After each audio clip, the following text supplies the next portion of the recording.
De retour sur ce plateau, merci de nous rejoindre donc dans New York Forum de ce dimanche pour participer au débat. Le plus 228 96 08 43 43 et le sujet, c'est donc le départ des forces françaises du Sénégal. Donc après le Mali, le Burkina Faso, le Niger, le Tchad, le Gabon, aussi la Côte d'Ivoire, entre-temps, des partenariats rediscutés. Le Sénégal, justement, met fin à son partenariat militaire avec la France. Et avant de partir donc à la pause, on évoquait les relations aujourd'hui existantes entre les deux premiers dirigeants du Sénégal, le président Bassirou Diomaye Faye et son premier ministre Ousmane Sonko.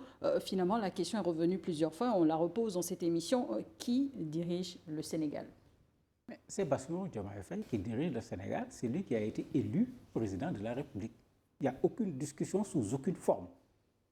La preuve, même cette sortie de Sonko dont on parle, la sortie prouve que c'est Bassirou qui dirige le Sénégal. Parce que quand il dit il a parlé et le président n'a pas fait, c'est celui qui a le pouvoir qui peut faire cela.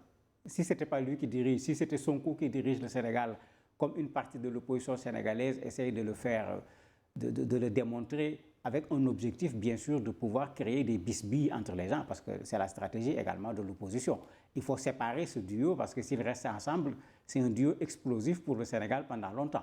Surtout qu'actuellement, quand on dit les choses comme elles sont, il n'y a pas d'opposition au Sénégal. C'est ça la vérité.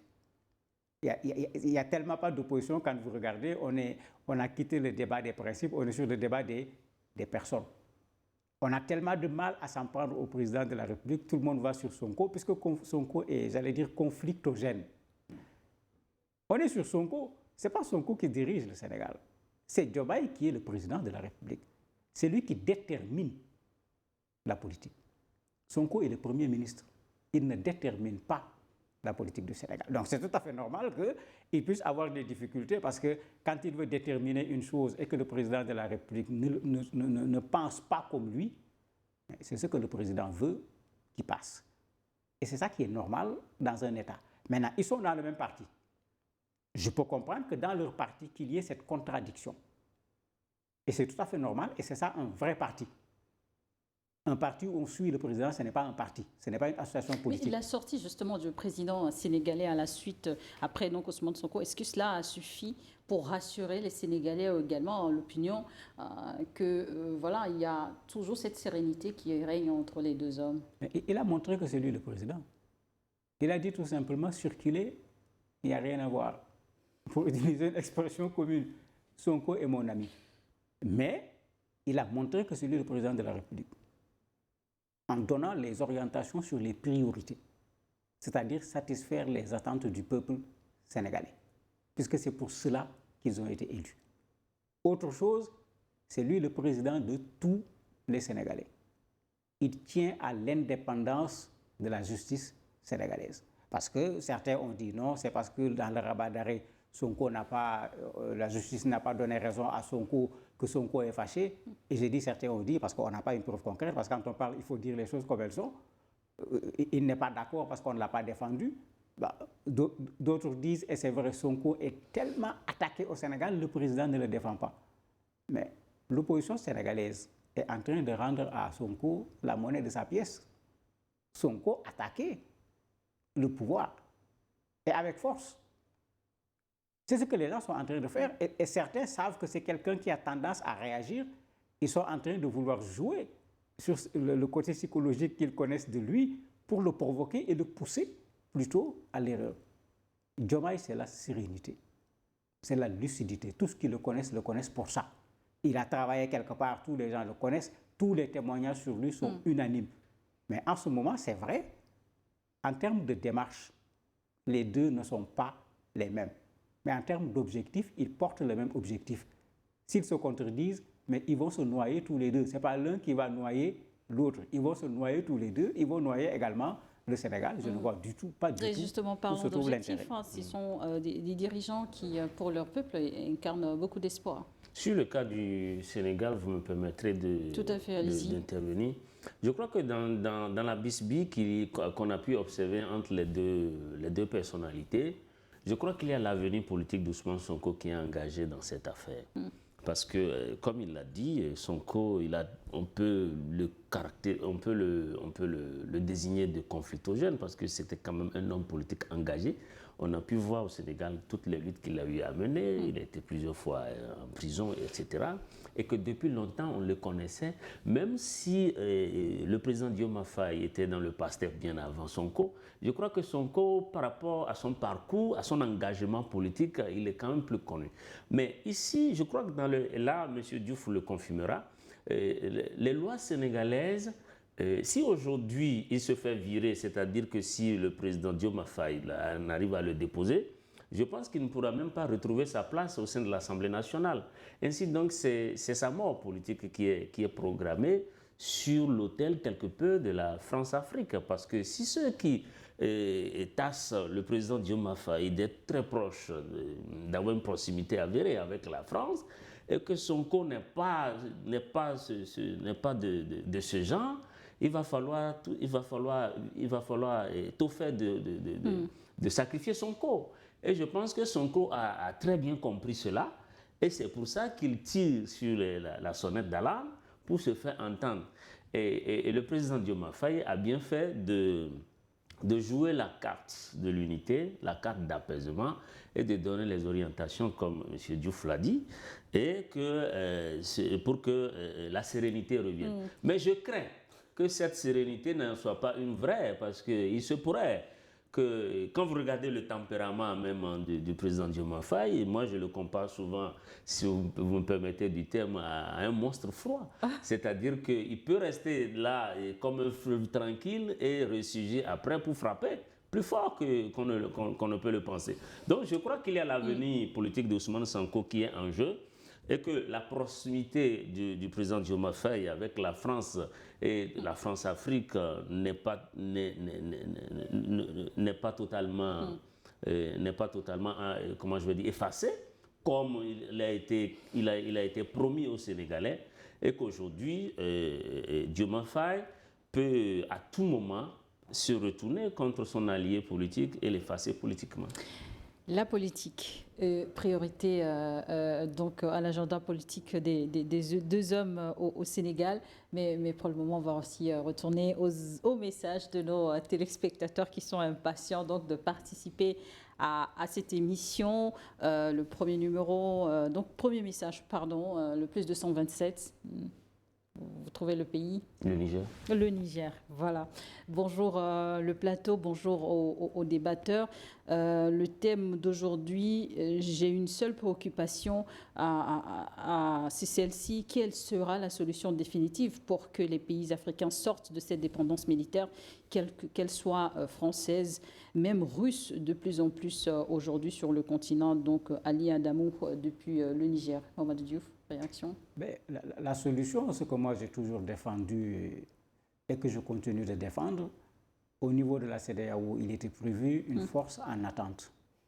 Je pose toujours la question, qu'est-ce que cette force attend jusqu'à présent? Est-ce qu'aujourd'hui, on a besoin d'une analyse pour se rendre compte qu'on a besoin de cette force sur le terrain, pour lutter au moins contre le terrorisme, parce que ce n'est pas le seul problème que ce genre de force doivent régler. On a la même théorie au niveau de l'Union africaine. Mais qu'est-ce qui a été fait? Mais rien du tout. Mais tant qu'on va rester, parce que ce n'est pas la peine de se tromper, nos armées montent en puissance, c'est vrai. Mais aujourd'hui, sur le plan militaire, quand on dit nos armées montent en puissance, quand on regarde ce qui se passe dans le monde, il faut avoir une lecture de ce qui se passe aujourd'hui. L'armée, en termes de régiment, en termes de nombre de militaires, ce n'est pas la chose la plus déterminante aujourd'hui. Regardez la guerre qu'Israël a provoquée avec l'Iran. Il y a combien de régiments militaires qu'on a mobilisés de part et d'autre? On était plus dans la technique. On était plus dans autre chose que les hommes. Mais nous, en Afrique, il faut qu'on reconsidère d'abord cet élément-là. Le problème, ce n'est pas simplement de recruter des militaires. Quand vous allez regarder la composition des armées dans les pays, ceux qu'on appelle militaires, mais c'est des techniciens, c'est des ingénieurs, c'est des ceci, c'est des cela. C'est vrai que si chacun de nos pays veut le faire, ça va être extrêmement difficile. Mais si on se met ensemble pour le faire, on peut aller beaucoup plus vite. Et c'est ça le sens du panafricanisme. Mais si on est là à se quereller les uns par rapport aux autres, à se soupçonner les uns par rapport aux autres, mais il est clair que la dépendance militaire, elle a de l'avenir devant elle. Je vous salue tous sur le plateau. Ils ont plié bagages, je sais bien. C'est eux qui nous fatiguent aujourd'hui au Togo. C'est qu'aussi depuis Ségbé à Lomé. Bonjour le plateau. J'ai une suggestion à la chaîne. Je voudrais que vous faites passer les noms des débatteurs à chaque instant. Cela nous permettra de retenir les noms. Donc ce matin, nous avons sur le plateau Monsieur Mamadou Diouf et Noureddine Didier Alouf. Pour le sujet du jour, je me demande, est-ce que le Sénégal ou encore d'autres pays africains n'ont pas mis du temps pour renoncer à ces bases militaires néocoloniales? 60 ans après, vous pensez que... Non, ça dépasse 60 ans. Ça dépasse 60 ans. 65 au Sénégal. Ça dépasse ça. Ça remonte pratiquement à 100 ans. Mais après les indépendances, ils ne sont jamais partis. Ils sont restés, M. Diouf l'a rappelé. Donc, et puis, il y a un précédent intervenant qui demandait comment faire pour sortir donc, du joug. Voilà. Mais je pense que M. Diouf l'a rappelé, mais la première condition, c'est le changement de paradigme. Il faudrait que les dirigeants africains comprennent qu'il y a un ardent désir des populations de disposer complètement de leur souveraineté. Il y a ce pas à faire. Ensuite, il faudrait qu'on organise dans nos pays des élections nickel qui portent des visionnaires au pouvoir. Et qu'à leur tour, ces visionnaires ne tombent plus dans les pièges qui ont emporté leurs prédécesseurs, leurs aînés. C'est-à-dire faire passer les intérêts colonialistes avant l'intérêt supérieur de leur nation. Je crois que si les pays africains arrivent à franchir ce pas, ensuite ils pourront restructurer donc leurs armées, restructurer les différents secteurs pour qu'on puisse aller vers un développement inclusif et harmonieux. Un autre message, bonjour le plateau. La présence de la France en Afrique n'est pas pour protéger les Africains, mais protéger les accords signés entre les colons et les pays africains et semer du désordre, déstabiliser les États africains en voie d'émergence et préparer les coups d'État. Monsieur Alphonse, depuis Entreprise de l'Union, là nous sommes au Togo, à Lomé. Et pourquoi le Sénégal n'a pas dénoncé les accords coloniaux avec la France conventés depuis Kara, toujours au Togo? Je pense que vous aviez déjà répondu à cette question. Un autre message, donc le plus 228 96 08 43 43 pour participer donc au débat. Bonjour depuis le 223. Je suis tout à fait d'accord avec Monsieur Alou. On ne peut pas fermer les bases françaises sans bruit. Ce qui se passe au Sénégal est un arrangement, pur et simple. Sinon, pourquoi ne pas dénoncer publiquement les accords de défense? Un autre message depuis la France. Bonjour à tous. Je suis un citoyen français issu d'un département d'outre-mer. Quand je vois comment est gérée mon île, je me dis que les pays africains ont raison de faire partie de l'armée française. Nos îles outre-mer sont gérées comme des colonies avec une hiérarchie bien distincte. Donc, un message depuis Mayotte. Bonjour le plateau, bonjour aux panélistes. J'ignorais que le Sénégal avait entamé la demande du retrait des troupes françaises présentes sur son territoire. C'est une véritable révolution. Qu'est-ce qui peut aujourd'hui convaincre les Africains que les forces militaires françaises ne reviendront plus au Sénégal? Ce n'est pas qu'au Sénégal, ils reviendront. C'est un chemin de non-retour. Ils reviendront partout. En fait, c'est là où les gens doivent faire attention. Il a raison quand il parle de changement de paradigme. La France n'a quitté aucun pays avec bon gré, pour dire les choses simplement. La France est partie malgré elle. Et si la France peut revenir, elle reviendra. Puisque faut qu'on soit clair. Il a dit tout à l'heure, la France ne cesse de répéter que dans ce qui lui arrive en Afrique... Vous avez dit si la France peut revenir, cela voudrait dire que les Africains peuvent faire en sorte que les mêmes faits ne se reproduisent plus. Mais ce n'est pas « ils peuvent faire », ils doivent faire. C'est pourquoi je répète ce qu'il dit. Il parle de changement de paradigme. On ne doit plus être dans une logique où pour se développer, il faut que ce soit la France, que ce soit les États-Unis, que ce soit la Russie, que ce soit le Fonds monétaire international ou quoi que ce soit. Nous n'y sommes pas encore. C'est dans ça qu'il faut aller. Parce que si c'est par rapport à la France, qu'on soit clair, partout où la France va pouvoir s'installer à nouveau, bien sûr pas de la même manière, la France le fera.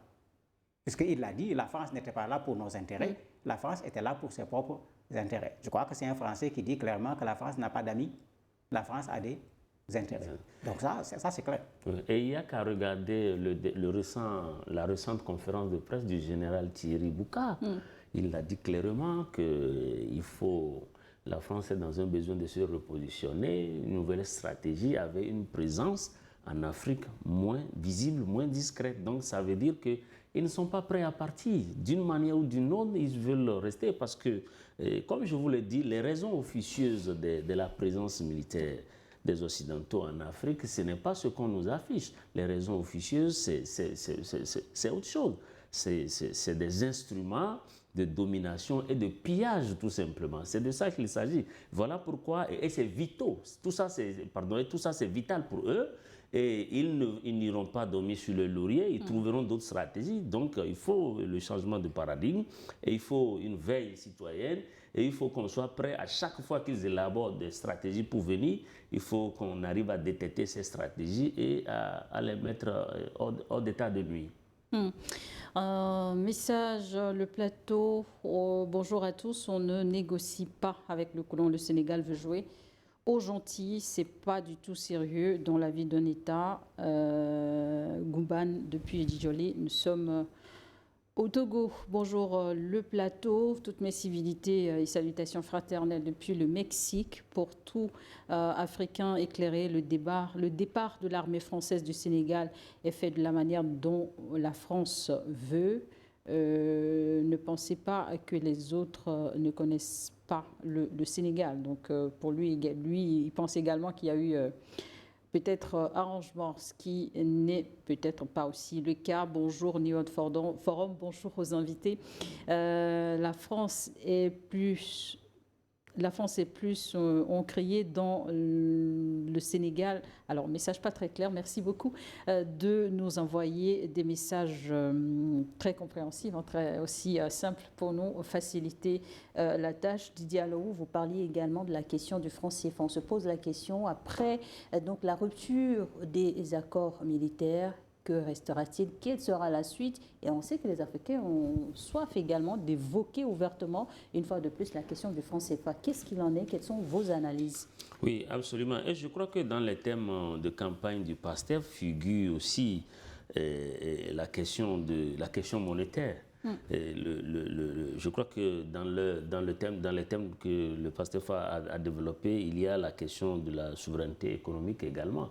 Bon, aujourd'hui, vous avez vu ce qui s'est passé ici à Lomé lors de la rencontre des ministres de l'UEMOA et qui est vraiment très lamentable, alors que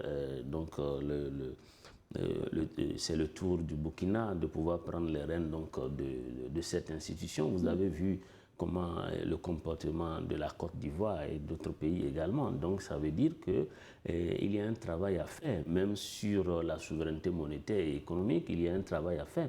Je suis particulièrement dérangé de voir que le franc CFA, qui est imprimé en France, ne puisse pas être dépensé en France. Donc je crois qu'on a développé toutes les théories autour de ça et je suis à l'aise. Je crois que j'ai entendu aussi un ministre sénégalais qui a porté aussi des griefs contre le franc CFA. Donc je crois que tout ça, ça fait partie des aspirations des peuples africains, des aspirations auxquelles les dirigeants doivent se pencher et travailler véritablement. Parce que quand on parle de souveraineté, il y a la souveraineté militaire, d'accord, et je crois que beaucoup de pays sont en train de franchir le pas. Et souveraineté militaire sincère pour certains et pas tout à fait claire pour d'autres. Maintenant, l'autre aspect de la souveraineté, c'est la souveraineté économique aussi. Et ça commence par donc, la monnaie. Il faudrait que nos États se réapproprient donc, ce dossier. Et je parlais tout à l'heure du franc CFA. Et au moment où le débat était ouvert et que tous les pays réfléchissaient, qu'il y avait même une commission qui a été mise en place, réfléchissait à comment revoir donc, la question du franc CFA. Vous avez vu avec quelle allure le président Ouattara a tiré la main du président Macron. Ils sont allés en Côte d'Ivoire pour dire bon voilà, ça y est, à partir d'aujourd'hui on parle d'éco. Voilà. Et vous avez vu quel effet ça a fait. Ça a fait que automatiquement certains pays qui étaient très engagés, comme le Nigeria, paix à son âme, le général Bouhari, qui n'est plus aujourd'hui, s'est retiré donc de ce cadre et vous avez vu que c'est un projet qui n'a pas prospéré. Donc, aujourd'hui, il faudrait qu'on se réapproprie cette question. Je sais qu'au niveau de l'AES, les dirigeants sont en train de réfléchir à ça, mais la question économique, la question de la monnaie est une question très difficile qui nécessite des études approfondies et de vérification de paramètres très pointus. Donc, mais ce n'est pas impossible.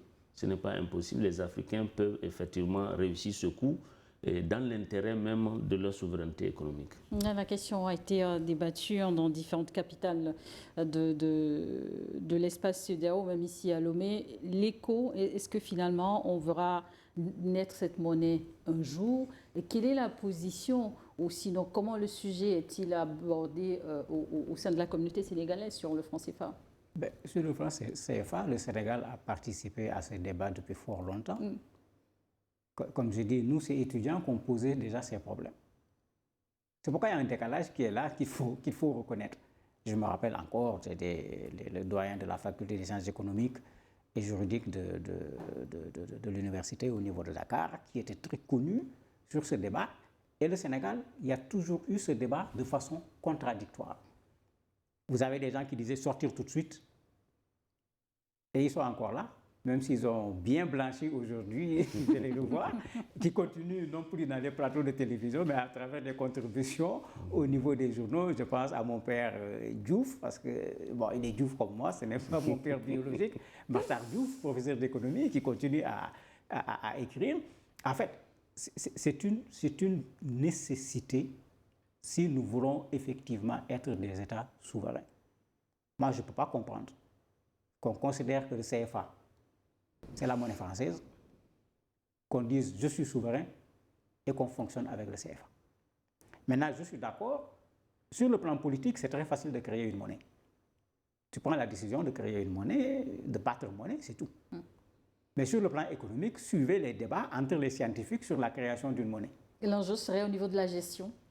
Pas seulement de la gestion, mais nos pays eux-mêmes ne sont pas sérieux dans la façon dont ces pays sont gérés. Quand on veut créer une monnaie commune, mais s'il y a un qui n'est pas sérieux et les autres sont sérieux, mais celui qui n'est pas sérieux, mais il va planter les autres qui sont sérieux. Il faut des critères de convergence, il faut un certain nombre de choses. C'était ça le rôle de l'UEMOA, c'était ça le rôle de la CEDEAO.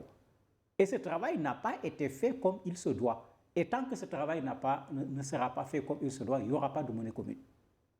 Ce qui risque de se faire, c'est que les gens vont aller créer leur propre monnaie. D'ailleurs, c'est la position du Sénégal actuellement. Si on peut avoir une monnaie commune, d'accord. Si on ne peut pas, le Sénégal va battre sa propre monnaie.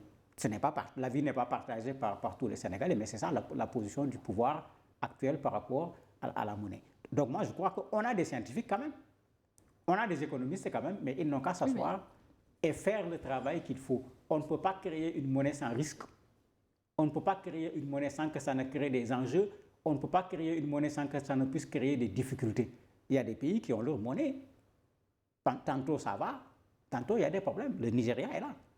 Le Ghana est là. Oui, mais dans le souci de voir les pays de la zone parler d'une même voix, on rêve de cette Afrique-là qui a une même et unique voix forte. Vu les enjeux actuels, comment est-ce que nos États actuels, est-ce qu'on voit cet élan de vouloir tous aller converger vers une monnaie unique?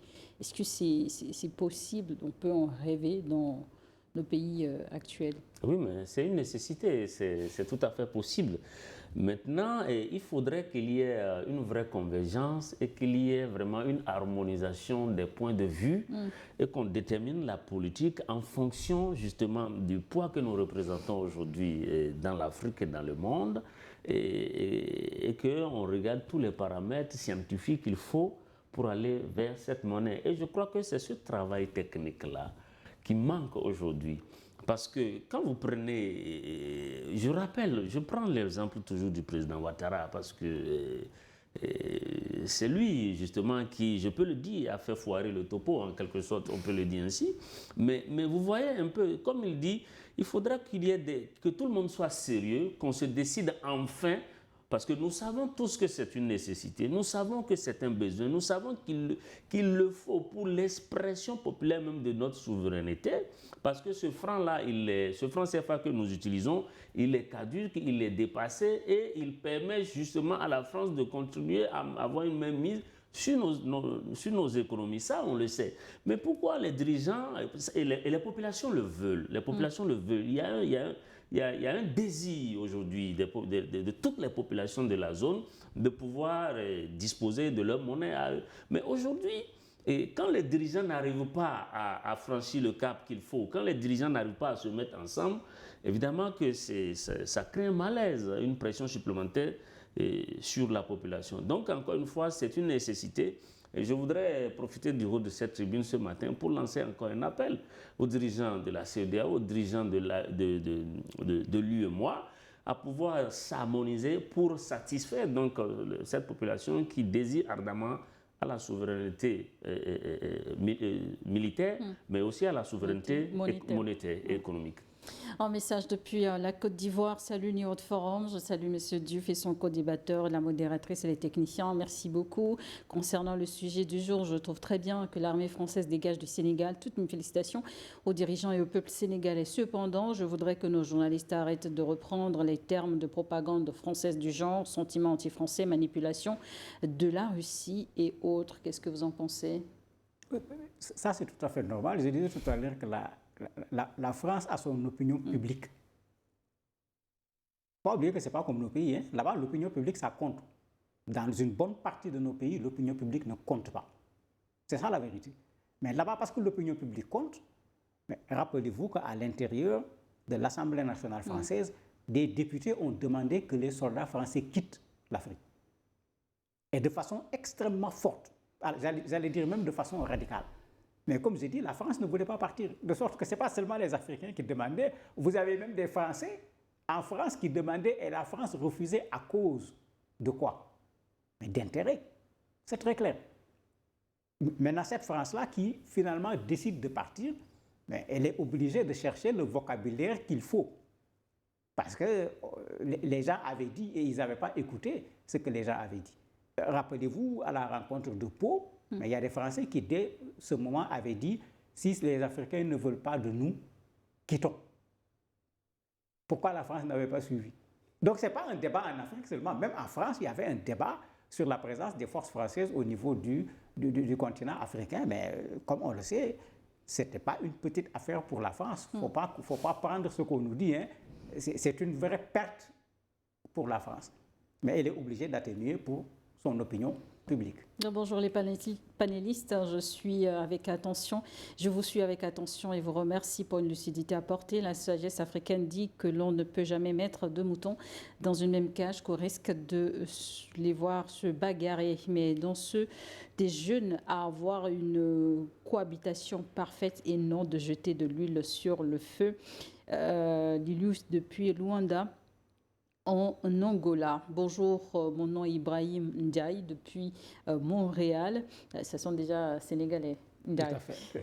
Et on est au Mali aussi, hein, attention. Ah oui, désormais, il faut faire attention parce que les mêmes peuples, les noms, on peut les retrouver dans différents pays. Donc, pour revenir au message de M. Ndiaye, le départ des bases françaises au Sénégal est décidé et fait par nous, les Sénégalais. Malheureusement, il y a deux Sénégal. Le Sénégal créé par certains malhonnêtes africains dans leur tête et notre cher Sénégal, la locomotive africaine. Concernant Sonko et Diomaye, il n'y a pas de problème personnel, mais un problème de priorité. Sonko veut qu'on juge rapidement les pilleurs de deniers publics et les malfrats des manifestations de 2021-2024 et Diomaye pense à l'apaisement de l'espace public. Merci pour votre contribution. Bonjour aux ingénieurs du panafricanisme et de rétablissement d'une Afrique éclairée. À mon humble avis, ce n'est pas la question de qui reste ou qui part. Il faut que nos gouvernants puissent être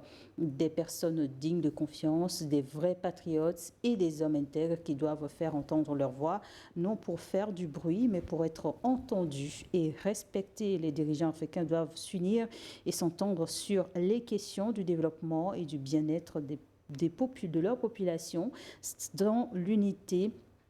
Sans l'unité, les dirigeants politiques dans l'intégrité africaine, la France, les USA peuvent quitter, mais continuer d'œuvrer pour mettre l'Afrique à terre avec les propres filles et fils d'Afrique. Ah oui, un très long message. Je pense que le sujet inspire beaucoup. Ce sentiment, justement, tu as parlé de sentiment, mais un sentiment quand même, on voit je ne veux pas dire de fierté, mais d'assurance quand ces événements surviennent. Dénoncer des accords ou mettre fin à des partenariats, c'est en même temps envoyer les dirigeants au travail. Une étape franchie, mais il reste encore beaucoup à faire.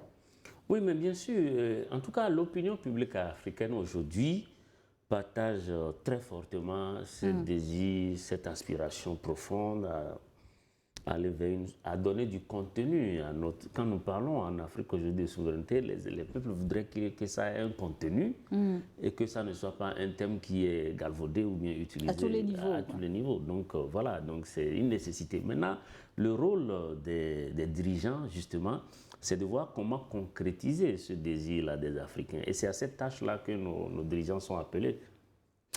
Salut le plateau. Bonjour Charles, je suis entièrement d'avis avec Monsieur Nourdine. Le duo Sonko-Bassirou a fait rêver l'Afrique tout entière et en particulier sa jeunesse. Nous attendons plus d'eux dans leur rapport avec l'impérialisme occidental, surtout avec la France. Il faut qu'ils commencent à dénoncer clairement tous ces accords coloniaux avilissants, qu'ils fassent ce qu'ils ont promis et que M. Diouf, que j'apprécie énormément, arrête de chercher à embellir leurs actions. Il n'y a aucune différence entre le Sénégal et les autres pays de la sous-région. Ils sont tous manipulés et dansent quand la France joue sa musique. C'est l'exception des pays de l'AES. Merci beaucoup. Bonjour, le plateau, c'est comme l'an depuis Ouahala, je vous dis que le Sénégal, à travers Diomaye Faye, joue un rôle d'hypocrite. Et voilà, lui et son ministre Sonko, leur mésentente démontre tout. Mais M. Diouf ne veut pas l'accepter. Non, il faut qu'on donne les preuves seulement. Je peux l'accepter. Il faut qu'on donne les preuves seulement, c'est pas compliqué. Merci beaucoup. Bonjour le plateau. Pour moi, il ne s'agit pas seulement pour le Sénégal de rompre avec la présence de l'armée française sur son sol. Je souhaite pour ce pays une acquisition acquisition complète de sa souveraineté. Le Sénégal, c'est un des berceaux du panafricanisme, mais l'élite sénégalaise trahit la philosophie de Cheikh Anta Diop, faisant de Dakar la capitale intellectuelle de la France, avec comme les Ivoiriens ont fait d'Abidjan sa capitale économique. Presque tous les cadres sénégalais n'aspirent qu'à vivre en France. Anciens présidents, ministres et consorts, il faudra surtout une décolonisation culturelle des Sénégalais afin qu'ils soient fiers de l'Afrique et de leur Sénégal natal. Bonne émission. C'est Manglibé Majatom depuis Bassar. Là, c'est au Togo. Ah oui, c'est une question, ça. Nos chefs d'État, nos anciens dirigeants, pourquoi partent-ils aussitôt après la fin de leur fonction? Au niveau du Sénégal, on nous avait promis, Wade avait promis, Macky avait promis, mais Macky n'est pas allé en France quand même, il est allé au Maroc. Au Maroc. Ça revient au même pourquoi ils ne sont pas restés au Sénégal. De façon générale, il n'y a pas à chercher très loin. Vous avez une partie de l'élite sénégalaise, parce que quand il dit l'élite sénégalaise, ce n'est pas vrai. Vous avez une partie de l'élite sénégalaise, effectivement, intéressée par la France. Vous avez des Sénégalais, professeurs d'université, que la France a demandé d'aller enseigner, que les États-Unis ont demandé d'aller enseigner, avec des conditions extraordinaires. Ils ont refusé, ils sont restés au Sénégal pour enseigner, en considérant qu'ils ont été formés par les bourses du Sénégal. C'est pour servir le Sénégal. Je ne dis pas que les Sénégalais ne doivent pas aller enseigner ailleurs, mais je ne veux pas qu'on prenne tout le monde, qu'on mette dans le même navire, parce que ce n'est pas la réalité. Si c'est l'élite dirigeante sur le plan politique, c'est peut-être vrai, mais une bonne partie des Sénégalais qui sont à l'extérieur pensent à retourner au Sénégal. Quand vous regardez le gouvernement du Sénégal actuel, il y a bien des gens qui étaient à l'extérieur et qui sont revenus. Donc, faut éviter cette généralisation souvent. Pour la jeunesse de voir encore leurs anciens dirigeants ou même hauts fonctionnaires encore dans le pays. Le Bénin aujourd'hui se réjouit de voir deux anciens présidents qui sont encore dans le pays. Oui, je crois que l'intervenant parlait plus de l'élite politique, je pense. L'élite politique, voilà, oui.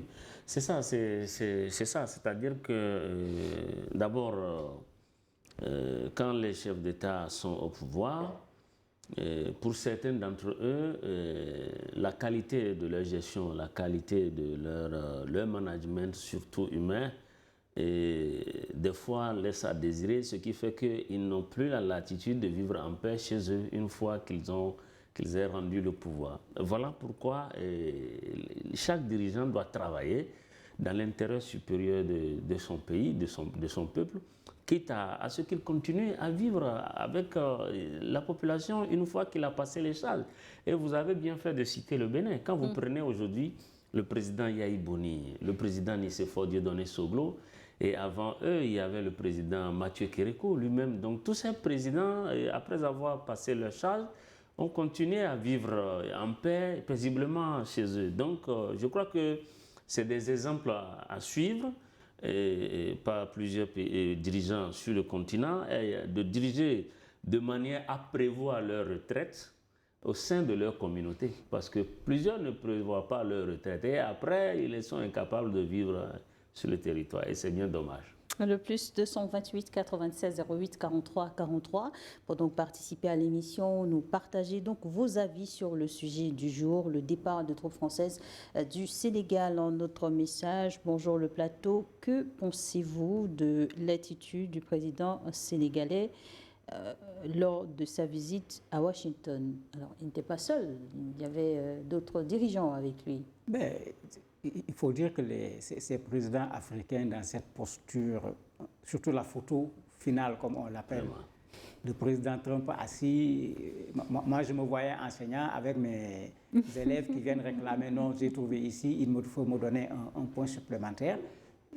On parle tout le temps de cette COP, de ce partenariat qui doit se faire d'égal à égal. Il ne faut pas se faire d'illusions. Vous voyez bien la stratégie de Trump. Bilatéralisme. Parce que dans le bilatéralisme, il a ce qu'il lui faut. Il a un pays puissant qui va faire du partenariat avec un pays qui sera tellement plus faible que ça ne pourra pas être un partenariat d'égal à égal. Mais la réponse, elle est toute simple. C'est la réponse africaine. Moi, je veux bien que 5 présidents africains aillent rencontrer Trump. Ça ne me dérange pas. Je crois que c'est préférable que 50 présidents qui aillent rencontrer les gens avec les sommets France-Afrique, Russie-Afrique, Chine-Afrique. Mais le problème, il devait aller avec les problèmes de l'Afrique. Il devait venir avec les priorités de l'Afrique. Il devait venir avec ce qu'on a dit, avec un autre paradigme. Mais le plus souvent, ce n'est pas le cas.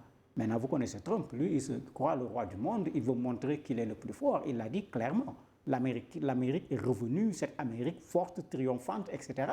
C'est ça la stratégie de communication de Trump. Pas par rapport à l'Afrique seulement d'ailleurs. Il l'a fait avec la France. Il l'a fait avec le président ukrainien. Mais tant que c'est ce que j'ai dit tout le temps, pour moi, on nous dit toujours pourquoi la France. Il ne faut pas dire pourquoi la France. Il ne faut pas dire pourquoi la Russie. Il ne faut pas dire pourquoi les États-Unis. Le problème, c'est nous-mêmes. Pourquoi l'Afrique? C'est nous-mêmes le problème. Oui. Make America Great Again, quand est-ce que cela va inspirer nos pays? Je crois que les exemples sont sous nos yeux. Hein. Et aujourd'hui, il faut que nos dirigeants comprennent qu'ils doivent adopter une posture qui mette leur pays en avant, les intérêts de leur pays en avant. Et j'ai l'impression que l'élite africaine, surtout dans les pays francophones, on a été conditionné ou éduqué de manière à avoir quand même un complexe avec ce qui vient d'ailleurs, donc pour ne pas dire États-Unis ou France. Donc je crois qu'aujourd'hui, notre rôle en tant qu'analyste, c'est de pouvoir continuer à parler de ces postures qui ne reflètent pas la volonté populaire des Africains en général aujourd'hui, pour que les dirigeants comprennent très bien le message et qu'ils agissent en conséquence. Non, il a parfaitement raison. Il faut se rappeler, pour ceux qui ont un certain âge, quand un de nos présidents partait en France, quand il revenait, il était célébré comment? Quand il partait aux États-Unis, quand il revenait, il était célébré comment? Moi, j'étais fâché contre mon papa parce que quand on recevait les présidents, il disait que lui, il n'a pas mis ses enfants à l'école pour qu'ils aillent tenir des drapelets pour recevoir un quelconque président. C'est ça. Donc, je ne l'ai pas fait. Alors que je voulais aller comme tout le monde. De voyage du en fait, c'est pourquoi c'est très profond cette affaire-là. Jusqu'à présent, vous avez des présidents qui, pour eux, allaient être reçus par le président américain En fait, à la limite, pour leur CV, c'est quelque chose d'important. Au point où la personne va être prête à sacrifier un certain nombre de choses. Mais regardez ce président gabonais qui est allé célébrer son retour des États-Unis. Mais tu célèbres quoi, au juste? Est-ce qu'on a à être fier de pouvoir rencontrer un président américain? Un pays peut se développer sans que son président n'ait jamais rencontré le président des États-Unis. Et c'est les résultats ici qui comptent. Ce n'est pas les rencontres qu'on est allé faire ailleurs qui comptent. C'est les résultats ici qui comptent. Et je crois que si on met ça suffisamment dans l'esprit des populations, ce complexe dont vous parlez, il va disparaître. Mais tant qu'on ne le fera pas, si ce sont les présidents eux-mêmes qui sont dans cette posture, il faut que je sois reçu en visite d'État par tel pays pour qu'on voit ma stature sur le plan international et autres. Non. Réglez nos problèmes. C'est pour ça que nous vous avons élus. Absolument. Bonjour, le plateau, un message de Epiphane Balika depuis Cotonou au Bénin. Je pense que le problème de la monnaie commune africaine peut être réglé si on parvient à se débarrasser des présidents qui servent les intérêts de la France comme en Côte d'Ivoire. Est-ce que le blocus serait au niveau du leadership africain? Bon, c'est qu'il y a des présidents qui travaillent sincèrement pour la cause et qu'il y a d'autres qui sont manipulés pour desservir la cause. Donc, c'est essentiellement sur ce dossier-là, il y a ce premier aspect, mais il y a le second aspect dont nous avons parlé tantôt. Il y a un travail technique à faire et qui permettra de voir comment tous les pays peuvent s'aligner et pouvoir battre monnaie commune. Donc, il y a ces deux paliers de solutions qu'il faut regarder et corriger les choses. Non, c'est la volonté politique. Si la volonté politique est affirmée de façon très claire, il y a suffisamment de spécialistes en matière de monnaie ici. La BCEAO a une expérience, l'UEMOA a une expérience. Quand on met toutes ces choses ensemble, on peut faire au moins une monnaie commune pour l'Afrique de l'Ouest et même aller plus loin, aller chercher une monnaie commune africaine. Non, mais en attendant, vous l'évoquiez également, l'UEMOA connaît une crise. Quelles sont vos analyses? Quelles sont les pistes de solutions possibles? Le Bénin et le Sénégal, justement, s'unissent pour trouver des solutions. Mais comment vous voyez cela marcher? La difficulté était attendue. Elle est arrivée avec du retard, mais quand les pays de l'AES sont sortis de la CEDEAO, l'équation s'était posée, qu'est-ce qui va se passer au niveau de l'UEMOA? Finalement, c'est arrivé. Moi, je crois que c'est au niveau des relations politiques qu'il faut revoir les choses. Géographiquement, on ne se séparera pas. Économiquement, nous sommes interdépendants. Stratégiquement, nous avons intérêt à être ensemble. Mais si on le comprend, on doit pouvoir résoudre nos problèmes et la crise de la CEDEAO ne devrait pas venir rentrer au niveau de l'UEMOA, mais malheureusement, elle est rentrée au niveau de l'UEMOA. Le Bénin et le Sénégal auront-ils la tâche facile? Non, je crois dans que le contexte actuel. Oui, ce qui est reproché, ce que les membres de l'AES reprochent à cette UEMOA, c'est justement ce qu'ils ont toujours reproché aux pays de la CEDEAO. C'est si vous voulez, selon le point de vue AES, l'incapacité, entre guillemets, des collègues de la CEDEAO et de l'UEMOA à pouvoir se défaire de l'influence et de la domination impérialiste. Je crois que fondamentalement, c'est ça. Et il a raison de parler d'une volonté politique pour qu'on puisse passer donc, ces caps-là. Mais fondamentalement, le Bénin et le Sénégal, je crois que cette rencontre entre les deux chefs d'État, même si derrière tout ça, il y a une volonté de pouvoir harmoniser les points de vue au sein d'une UEMOA fracturée aujourd'hui, avec le départ avec la sortie de la salle des membres de l'AES, je pense qu'aujourd'hui, ce qui se fait à Cotonou avec la visite du président Diomaye Faye, c'est de rapprocher davantage les deux pays. Parce qu'aujourd'hui, le Bénin a pris une tournée économique et sur le plan du développement.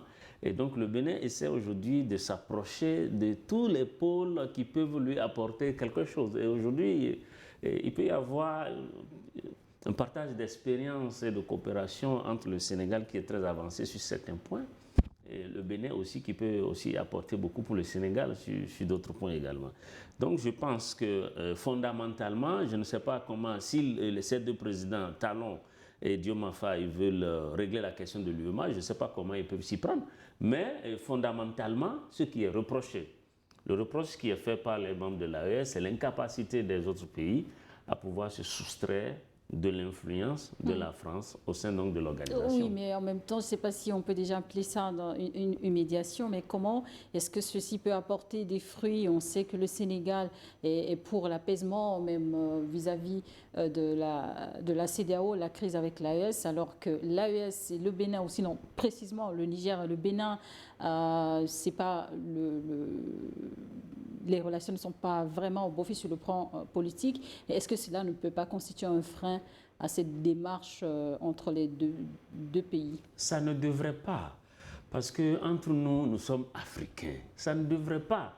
Aujourd'hui, je pense que j'ai eu l'occasion de le rappeler à plusieurs reprises, que ce qui se passe aujourd'hui entre le Bénin et le Niger, c'est une question dont l'Union africaine devrait même se saisir, parce que garder la frontière fermée entre ces deux pays, ça dessert la lutte antiterroriste, parce qu'aujourd'hui, vous allez à Malanville et à Gaïa, les populations se sont beaucoup appauvries, et on sait aujourd'hui que les terroristes recrutent facilement parmi les pauvres. Donc, il faut ouvrir la frontière pour permettre la fluidité de la circulation et des activités économiques de part et d'autre pour permettre à ces localités de se développer. Mais fondamentalement, le président Diomafa, je crois qu'il fait partie des médiateurs désignés par la CEDEAO. Oui, je crois qu'il fait partie, non, si je ne me trompe pas. Oui, il en fait partie. Voilà. Du Ghana le président togolais, le président. Donc je pense qu'il faut qu'on aille vers une solution africaine, entre nous Africains, qu'on se parle entre nous, et qu'aujourd'hui, même les pays membres de l'AES ont besoin du Sénégal, ont besoin du Bénin, ont besoin du Togo, on est dépendants entre nous. Donc il faut qu'on trouve une formule pour s'asseoir, parler franchement entre Africains, voir ce qui ne va pas et corriger et avancer. Merci beaucoup. Très rapidement, pour conclure, Mamadou Diouf, je vais terminer avec vous. C'est la fin donc, de ce partenariat militaire entre la France et le Sénégal. La question sécuritaire dans le Sahel reste une préoccupation. Les troupes étrangères qui quittent le Sahel, nos pays face à l'ennemi, y a-t-il espoir? Mais il y a de l'espoir. Le professeur Cheikh Anta Diop disait que le développement commence par ce militaire-là, par la sécurité. Mais il faut qu'on comprenne que c'est à nous d'assurer la sécurité au niveau de nos propres territoires.